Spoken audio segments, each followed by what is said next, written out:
Hello and welcome to the interview. I'm speaking today with Chandra Jayaratne, the former chairperson of the Ceylon Chamber of Commerce. Chandra, very warm welcome to the program. Thank you. It's been a while since you were last seen in the industry of commerce and industry. Once you moved away from that chapter of your life, what really have you been up to?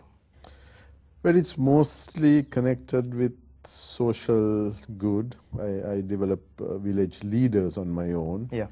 And also been involved with certain issues of society, more in a think tank state, and also writing, speaking about some of the issues on which many people do not seem to want to speak and dialogue over.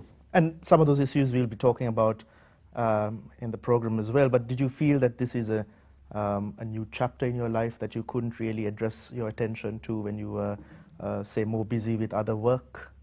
Not really. It is something where I failed in probably going very hard on some of the issues and trying to achieve a lot during a short period of time open to me.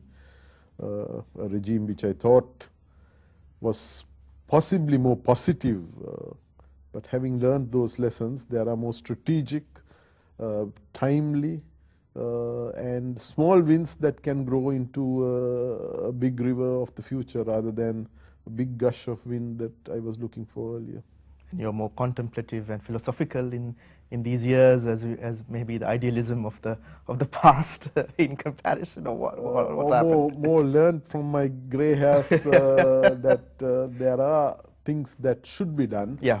And possibly there is a way in which it can and should be done if you want to make, till the rest of the environment is ready to pick on some of the issues of the nation, which it becomes apparent to everybody. Till then, I think we need to keep on prodding with thoughts. The central issue we want to talk about today is small arms and light weapons, SALW. But when you said that, I wondered whether the foci that you have on these new issues that you're passionate about, you said that these are small issues that can lead to a bigger change, and you seem to suggest that the overarching context, the political regime, the architecture, didn't lend itself to larger issues. So are you doing this because you feel that this is better energy spent here rather than talking about larger, say, constitutional reform issues that will go nowhere? I mean, yeah, I think this is a sellable idea, because the gun culture, which has got into our midst today, is threatening not only some of the fundamental values and principles that we need to take this country forward, but it's also threatening democracy and even the right of government's own governance programs. Yeah. So I think it is a good start. It's something that they can see as useful to them, support it. But through that, I'm sure some of the other cultural changes that are required in society, like the rule of law, social justice, the bigger issues can be supported on the foundation of a good culture. So you're seen then as inextricably entwined with a culture of violence, one symbol of which is the proliferation of small weapons. Certainly. And now, in terms of numbers, I mean, I did some reading. There doesn't seem to be any accurate figure about the number of small arms in the country. It ranges from the official estimates of, say, around 40 to 50,000 to unofficial estimates in, I think, 2006 that put the number in the millions. Now, is that right? 2008, there was a UN survey supported by some institutions. Right. They put it at 2.5 million in the small arms, with only 600,000 officially licensed or registered, with 1.9 million in the illicit arena. Yeah. So that's a very large number. If you take the per capita, sure, we are one of the highest. I mean, you cannot compare with America and others, where it's a sport and a right, but used in the right way. But here it is illicit element is very, very high up. But even in Switzerland, where one can carry firearms, but has one of the lowest crime rates in the world. But here, I mean, in terms of for the lay audience, what exactly is a small arm? Is it a Beretta, a 45? I mean, What is the largest small arm? Well, what is the definition? Anything from an AK-47 to a Galkatas at one end, Okay. And a pistol, automatic pistol to the normal homemade barrel pistol. But are we just talking about guns, or are we talking about machetes and the polu and all? No. We are talking only about small weapons which are in the gun arena. Okay.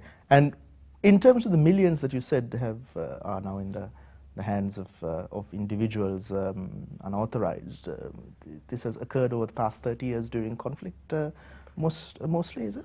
Conflict is one. In terms of the inflow. But there has been also a proliferation of guns which has happened for the protection of supposed to be people impacted by conflict, right, or terrorism. And so their own protection has led them to have illicit guns. I'm sorry, who are these people? Because you and I don't have guns to protect ourselves from terrorism. I think the politicians and VIPs were issued with guns officially. That is officially supposed to be for their use. But the thing with them is that they are unlicensed. And they are not carried today by people who are in the armed services of the police. So these weapons, as well as weapons which were in the hands of army deserters. Now 28,000 people have been given an amnesty. Right. But I never saw it in the papers anywhere that they have surrendered these back.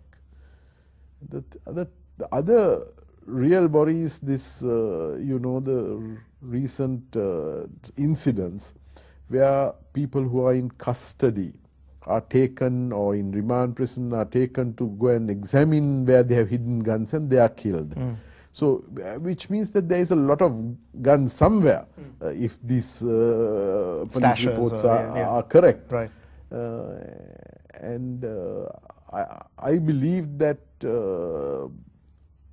the culture of impunity that is operating today, led together with the recognition that a life is not a big issue. Right. Or you can take it away. Is something that is not good. But I understand that, Chandra, but you did say that the government is interested in curtailing, addressing the issue, and a number of the reports suggest that that is indeed the case, both at domestic level but also regional and at international level at the UN as well. But you seem to also suggest then that the government is also part of the problem, and successive governments, in giving unlicensed weapons, small arms, to members of parliament, politicians. So in a sense, what the left hand does, the right hand negates. And also I think the firearms ordinance and its enforcement is both at a totally unacceptable level. Wasn't it amended? The Amendment Act has not even gone before, it's long overdue, it has not gone before the Law Commission. So I think that is something that must be brought very quickly. And what was the amendment specifically focused on? Tightening on the rules, enforcement, the process of licensing, and that once you have taken it, that you have to regularly declare what it's been used for and how you have used it and for what purpose.